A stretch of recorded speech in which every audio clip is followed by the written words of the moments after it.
90% लोगों को अगर ये चीज़ें पहले से पता होती ना, तो लोग स्टॉक मार्केट में लॉस ही नहीं करते हैं। अगर इन स्ट्रेटेजीज को लोग फॉलो करते हैं, इन रूल्स को लोग फॉलो करते हैं ना, तो लोगों का लॉस होना काफ़ी हद तक बंद हो जाता है। जय श्री राम दोस्तों, आज हमारे सुनील जी के पॉडकास्ट में आज हम इनसे जानेंगे कैसे लोग मार्केट में गलतियां कर रहे हैं और क्या ऐसे टिप्स जानेंगे जिससे हम मार्केट में लॉस ना करें। यस गाइस, आज आदर्श जी हमसे मिलने आए हैं, तो मार्केट में रियल मेंबर्स कौन कौन सी गलतियां कर रहे हैं उन सब चीज़ों के ऊपर अपन डिटेल में डिस्कशन करेंगे। काफ़ी हद तक आपको बहुत कुछ इसमें सीखने को मिलने वाला है, तो पूरा ब्रॉडकास्ट देखना। जय श्री राम। जैसे जी आदर्श जी, बताइए आपके कौन कौन से क्वेश्चंस होते हैं जो रियल में सभी ट्रेडर्स को परेशान करते हैं। क्वेश्चन है, मार्केट में 90% ट्रेडर लॉस क्यों करते हैं? यस, काफी अच्छा क्वेश्चन है। आप सभी ने भी ये चीज सुनी होगी कि यार मार्केट में 90% ट्रेडर्स क्या करते हैं, वही लॉस करते हैं। ठीक है, अब उस लॉस के पीछे का क्या रीजन है?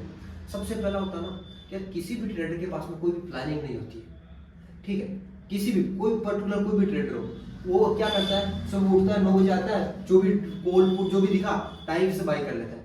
उसके पास में कुछ प्लानिंग ही नहीं है। मार्केट को है ना रियल में लोगों ने सट्टा बना रखा है। क्यों बना रखा, क्यों बना रखा गाइस, आप सभी को क्लियर करता हूँ। आप कुछ भी कर रहे होंगे, आप जॉब कर रहे होंगे, पढ़ाई कर रहे होंगे, आप भी ट्रेडिंग करते हो। क्या स्टार्टिंग में ट्रेडिंग कर आपने जब पढ़ाई स्टार्ट करी तो क्या डायरेक्ट आपने कोई भी अचीवमेंट हासिल कर ली थी? क्या नहीं करी ना। स्टेप टू स्टेप चले। आपने फर्स्ट क्लास पढ़ी होगी, उसके बाद सेकंड पढ़ा होगा, उसके बाद 10th पढ़ी होगी, 11th पढ़ी होगी, उसके बाद कुछ भी डिप्लोमा किया होगा, उसके बाद आप उस जिस भी पोस्ट पे हो अभी उसके लिए प्रिपरेशन कर रहे हो। लोग क्या करते हैं ना गाइस, देखो मार्केट में जो सबसे डिफिकल्ट चीज क्या है, ऑप्शन ट्रेडिंग। डायरेक्ट आप में से 90% लोग ऐसे होंगे जो डायरेक्ट क्या करते हैं, डायरेक्ट ऑप्शन ट्रेडिंग के पीछे पागल हो जाते हैं। डायरेक्ट ऑप्शन ट्रेडिंग यानी कॉल पुट बाय कर लेते हैं। सबसे डिफिकल्ट चीज को लोग पहले कर लेते हैं, फिर सोचते हैं कि यार मैं रातों रात पैसा बना लूंगा। ये सबसे गलत। क्या करना चाहिए लोगों को, सबसे पहले अपना ट्रेडिंग प्लान होना चाहिए, यार मेरा क्या प्लान है, प्लस लोगों को फोकस करना चाहिए लर्निंग के ऊपर। ठीक है, जैसे मैंने आपको बताया, आप सभी को भी पता है यार, अगर एक स्टूडेंट अपनी जर्नी स्टार्ट करता है तो वो स्टार्टिंग में फर्स्ट क्लास पढ़ता है, उसके बाद सेकंड पढ़ता है, स्टेप टू स्टेप पढ़ता है। लोगों को भी क्या करना चाहिए, मार्केट में स्टेप टू स्टेप ट्रेडिंग करना चाहिए। स्टेप टू स्टेप ट्रेडिंग कैसे करेंगे? देखो मान लो क्या होता है ना, अपन स्टॉक मार्केट के आदमी है ना, तो सबसे पहले अपने को स्टॉक्स में ट्रेड करना, स्टॉक्स में भी या इक्विटी में ट्रेड करना। इक्विटी में भी इंट्राडे होता है। आप डायरेक्ट कॉल पुट बाय करोगे ना, उसमें आपको प्रीमियम डीके देखने को मिलेगा, थीटा गामा का इफेक्ट आपको देखने को मिलेगा। ये सारी चीजें किसी में आपको नहीं देखने को मिलेगी, ये सारी चीजें आपको स्टॉक्स में नहीं देखने को मिलेगी। अब इंट्राडे स्टॉक्स कैसे करते हैं, सोच रहे हो यार इंट्राडे में स्टॉक्स में कैसे करते हैं? इंट्राडे है ना, आपको डायरेक्ट मान लो यार आप बीएसई के स्टॉक्स में ट्रेड कर रहे हो, बॉम्बे स्टॉक एक्सचेंज, ठीक है, उसको आपको डायरेक्ट बाय कर लेना है। उसमें आपको 5x मार्जिन मिल जाएगा। अगर स्टॉक्स का प्राइस 500 रुपए है तो आपको अगर स्टॉक्स का प्राइस 2000 रुपए है ना, तो आपको 500 रुपए में उसको बाय कर सकते हो, परचेज कर सकते हो। तो इंट्राडे ट्रेडिंग स्टार्ट करो स्टेप टू स्टेप। इंट्राडे में आप प्रॉफिट बनाओ, छोटा कैपिटल यूज करो। अगर आप किसी भी स्टॉक्स को बाय करोगे तो स्टॉक्स दिन में ज्यादा से ज्यादा कितना परसेंट मोमेंटम देते हो? 2%, 3%। ठीक है, मान लो यार कि 2000 रुपए का स्टॉक्स है, ठीक है, वो 2% ऊपर चला गया, फिर 2% नीचे चला गया, तो क्या आपका कैपिटल उठ जाएगा? नहीं उठेगा ना। वो क्या होगा, वो पेशेंस बिल्डअप करेगा आप में, वो सिखाएगा कि यार रियल में मार्केट में पेशेंस की चीज है। आपको पहले स्टॉक्स में इंट्राडे ट्रेड करना है। ठीक है, इंट्राडे के बाद आप स्टॉक्स को स्विंग ट्रेड करो। यार अगर आपको लग रहा है कि मान लो कोई भी स्टॉक्स है, एचईएल है, एचईएल का आजकल काफी नाम चल रहा है, एचईएल अच्छा खासा डिफेंस का स्टॉक है, गिरा हुआ है, अपने को लग रहा है कि कुछ प्राइजेक्शन बना रहा है मार्केट लोअर, मतलब अगर मार्केट का ट्रेड बेरिश था पहले, अब बुलिश ट्रेड में कन्वर्ट हो चुका है। अपन क्या कर सकते हैं, उस स्टॉक्स को बाय कर सकते हैं, 5-7 दिन तक होल्ड कर सकते हैं, उसमें 4-5% रिटर्न कमाने का ट्राई करेंगे। पहले अपन इंट्राडे में स्टॉक्स में ट्रेड करेंगे, उसके बाद अपन स्टॉक्स में स्विंग में ट्रेड करेंगे, उसके बाद अपन क्या करेंगे, फ्यूचर में ट्रेड करेंगे। ठीक है, फ्यूचर में के बाद अपने को ऑप्शन ट्रेडिंग करना है। फ्यूचर में ट्रेड क्या होता है? देखो हर प्रोडक्ट का फ्यूचर होता है। ठीक है, हर प्रोडक्ट का फ्यूचर होता है, जैसे निफ्टी हो गया, स्टॉक्स हो गया। ठीक है, फ्यूचर ट्रेडिंग एक तरीके से अपन ऑप्शन ट्रेडिंग होती है। ट्रेडिंग मल्टीपल टाइप्स की होती है, ऑप्शन ट्रेडिंग होती है, उसके बाद फ्यूचर ट्रेडिंग होती है, इंट्राडे ट्रेडिंग होती है। फ्यूचर्स में क्या होता है ना, कैपिटल रिक्वायरमेंट ज्यादा होता है, अपन किसी भी स्टॉक्स के फ्यूचर में ट्रेड करते हैं। ठीक है, बस फ्यूचर ट्रेडिंग उसमें क्या होता है ना, उसमें प्रीमियम डिके का मोमेंटम अपने को नहीं देखने को मिलता है, उसमें ऑलमोस्ट मंथली एक्सपायरी होती है, 3 महीने तक का कॉन्ट्रैक्ट भी अपन खरीद सकते हैं। ये सारा सिंपल सब कुछ होता है। मार्केट में फंडामेंटल एनालिसिस करने के बाद भी लोगों का लॉस क्यों हो जाता है? काफी अच्छा क्वेश्चन है। आप सभी ने सुना होगा कि यार मार्केट में लोग फंडामेंटल एनालिसिस करते हैं। ठीक है, बट रियल में फंडामेंटल एनालिसिस क्या होता है ना, वो नहीं समझते। ठीक है, रियल में कैसे फंडामेंटल एनालिसिस करते हैं? देखो यार, लोग क्या करते हैं, सर मार्केट कैप देख लिया हमने तो इसका पी देख लिया, इसका पुट कॉल रेशियो देख लिया, इसके साथ साथ अर्निंग देख ली। सबसे पहले है ना guys, अगर आप स्विंग ट्रेडिंग कर रहे हो या फिर आप लॉन्ग टाइम के लिए भी किसी भी स्टॉक में ट्रेड कर रहे हो, आज किसी भी स्टॉक का फंडामेंटल अच्छा है, दो टाइप से आपको सोचना है, क्या इस चीज का फ्यूचर है, क्या फ्यूचर है या नहीं, ठीक है। मान लो यार कि मैंने ये वॉच पहनी हुई है, ठीक है, क्या इस वॉच का फ्यूचर में डिमांड है या नहीं, ठीक। एक माइंडसेट आपको ये भी रखना है फ्यूचर। इसके साथ साथ अगर आपको है ना किसी भी स्टॉक्स में ये देखना है कि यार फॉरेन इन्वेस्टर्स FIIs, ठीक है, जो बाहर के लोग हैं ना वो इस स्टॉक्स के अंदर पैसा डाल रहे हैं इंडिया, ठीक है।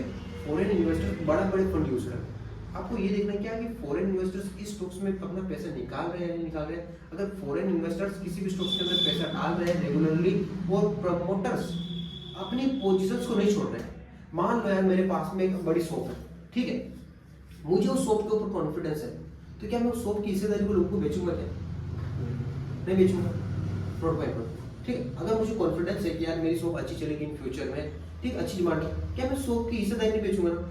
ये देखना कि यार प्रमोटर तो अपनी हिस्सेदारी नहीं बेच रहे, इसके साथ साथ जो बाहर के इन्वेस्टर्स हैं, बड़े इन्वेस्टर्स हैं, वो इसमें घुस रहे हैं या नहीं घुस रहे, क्या लोग इस कंपनी को छोड़ के तो नहीं जा रहे, इसका क्वार्टरली रिजल्ट तो खराब नहीं आ रहा है, ठीक, इसका अर्निंग पर शेयर तो अच्छा है। ये 5 चीजें आप देखोगे ना तो आपका फंड मार्केट में लॉस हो ही नहीं सकता। थर्ड क्वेश्चन है मेरा, क्या इंडिकेटर ट्रेडिंग सही है? देखो यार इंडिकेटर ट्रेडिंग सही है, मार्केट में गाइस है ना, आप सभी ने बहुत सारे इंडिकेटर्स देखे होंगे, ठीक है, जैसे RSI हो गया, मूविंग एवरेज हो गया, इसके साथ साथ अपन कुछ भी मल्टीपल इंडिकेटर्स ना, ट्वीट पॉइंट हो गया, ठीक है, मल्टीपल इंडिकेटर्स, ठीक है, सुपर ट्रेंड हो गया, इन सब को अलग अलग लोगों में अलग अलग मेंबर्स अलग अलग लोग यूज कर रहे होंगे, ठीक है। इंडिकेटर भी 2 टाइप के होते हैं, एक होता है स्टैटिक होता है, एक होता है डायनामिक होता है। एक क्या होता है जो समय के साथ खुद को बदल देता है, एक होता है जो समय के साथ फिक्स रहता है, ठीक है। अब इंडिकेटर क्या करते हैं ना गाइस, काफी बार आपको स्टैटिक और डायनामिक दोनों इंडिकेटर देखने को मिलेंगे। आपको क्या करना है, इंडिकेटर के ऊपर 100% नहीं रहना है कि यार बस आप इंडिकेटर लगा रहे हो, इंडिकेटर बेस पर ट्रेड कर रहे हो। इंडिकेटर क्या करता है ना, काफी बार मार्केट के मोमेंटम के साथ में मोमेंटम मूव करता है। अगर मार्केट का मोमेंटम चेंज हुआ, इंडिकेटर चेंज हो जाएगा, आप क्लोज कर दे देगा। ये बड़े बड़े सोशल मीडिया इन्फ्लुएंसर क्या करते हैं ना, ये देखो ये सुपर ट्रेंड हो गया, सुपर ट्रेंड यहाँ पर बाइंग सिग्नल आया, यहाँ से ऊपर चला गया। पर जब आप रियल में मार्केट में ट्रेड करोगे ना, तो आपको पता चलेगा कि अब सुपर ट्रेंड की बात बहुत बार आपको बनते हुए दिख जाएंगे। तो आपको ना इन सब इंडिकेटर बेस के ऊपर फोकस नहीं करना, आपको इंडिकेटर को ओनली फॉर कंफर्मेशन के लिए यूज करना है। मान लो यार मेरे पास में मेरा 5 स्टार स्ट्रेटेजी है, ठीक है, उनमें मैं कंफर्मेशन के लिए इंडिकेटर को यूज करता हूँ, यार ये कंफर्मेशन है, इसके लिए अपन इंडिकेटर को यूज कर रहे हैं, बाकी इंडिकेटर के ऊपर अपने को ट्रेड नहीं करना है। Yes sir, one and last question मेरा, सर कुछ रूल ऐसे बताओ कि लोगों का लॉस होना बिल्कुल बंद होता है। काफी अच्छा क्वेश्चन है यार, कुछ एक ऐसे रूल्स बता दो ताकि यार लॉस होना ही बंद हो जाए मार्केट में। देखो एक चीज हमेशा आपको ध्यान रखनी है, before taking any trade ask me, खुद से पूछो वेयर इज माय एसेट, मेरा स्टॉप लॉस कहाँ पे।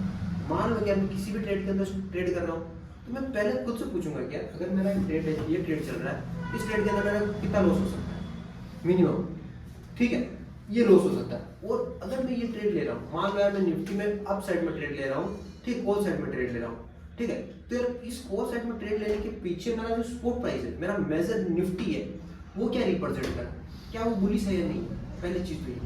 अगर आप लॉस बिल्कुल बंद करना चाहते हो तो लर्निंग पे फोकस करना पड़ेगा, ठीक है। और इसके साथ अगर आप किसी भी है ना, किसी भी इंडेक्स में ट्रेड कर रहे हो, पहली चीज तो ये खुद से पूछना भाई इस ट्रेड के पीछे का मेरा लॉजिक क्या है, मेरा माइंडसेट क्या है, ठीक है। मान लो निफ्टी में ट्रेड करो, निफ्टी में कोई अप ट्रेंड दिख रहा है, कैंडल पैटर्न का ब्रेकआउट दिख रहा है, या फिर किसी रेजिस्टेंस का ब्रेकआउट कर रहा है, या फिर मार्केट का ट्रेंड बुलिश है, कुछ कंफर्मेशंस देखो। जैसे आप कंफर्मेशंस देखोगे ना, आपको ऑटोमेटिकली कॉन्फिडेंस आएगा, क्या अच्छी बात है। उसके बाद आपको स्ट्राइक प्राइस को भी देखना है, स्ट्राइक प्राइस में आपका स्टॉप लॉस कहाँ पे होगा, ठीक। इसके साथ साथ अगर आप है ना थोड़ा और आपको टाइम मिले तो आप निफ्टी में ट्रेड करो, तो निफ्टी के जो मेजर स्टॉक्स है जिनका वेटेज सबसे ज्यादा है, रिलायंस हो गया, इन्फोसिस हो गया, TCS हो गया, इनको वॉच कर लो। इनको वॉच नहीं कर सकता आप सेक्टर वाइज स्टॉक्स को वॉच कर लो। IT बुलिश है, ऑटो बुलिश है, मेटल बुलिश है, 3-4 इंडेक्स बुलिश होंगे ना, तो ऑटोमेटिक निफ्टी भागेगा, आपको ऑटोमेटिक लॉस होना बंद हो जाएगा। ये था। और कोई क्वेश्चन है आदर्श जी आपके? नहीं, आज के इतने ही सवाल सर, ठीक है। फिर से मिलेंगे कैसा लगा? पॉडकास्ट में। कुछ समझ में आया, सीखने को मिला? बिल्कुल समझ में आया। तो लॉस वाली जो स्ट्रेटेजी है कैसे ना करें, फंडामेंटल एनालिसिस कैसे क्या, ठीक है। आपके माध्यम से आदर्श जी हमारे जो भी दर्शक है ना, वो भी इस चीज को सीख पाएंगे, इस चीज को समझ जी, पाएंगे। बिल्कुल सीख पाएंगे। ठीक है, चलो गाइस मिलते हैं नेक्स्ट ब्रॉडकास्ट के अंदर। और भी आपके कोई क्वेश्चंस हो गए तो आप कमेंट कर देना भाई।